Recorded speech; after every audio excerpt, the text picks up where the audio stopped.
Thank you, Mr. Chairman. Thank you, General Milley and Secretary Austin, for your service to our country and for your candor with us here today and in all of our times with you. As you know, I represent San Diego, one of the largest and proudest military communities in our country. And I assure you, when I'm getting phone calls from our military families, and I do get many, many phone calls from our military families, they're not calling about drag queen happy hours or the books their kids are being taught in school.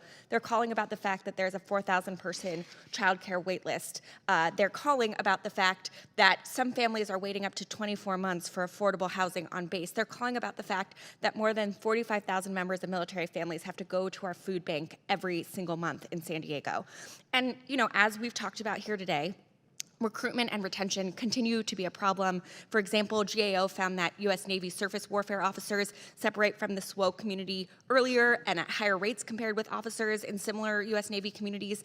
And from 2017 to 2022, we've had almost a 2,000 person increase in the number of empty billets on Navy vessels. So, Secretary Austin, I wanted to ask you, how do you view the connection between things like basic needs allowance, childcare, and housing, and the recruitment and retention of service members? These are all important things, and for sure, and thank you for engaging with our troops and our family members. I do the same thing, and what I hear from them are the same kinds of things that you hear. That's why last year we took measures to increase the number of resources that we were providing our families and our troops, and do some things to decrease the amount of strain that was being placed on them. So we asked you last year to support a 4.6% pay raise.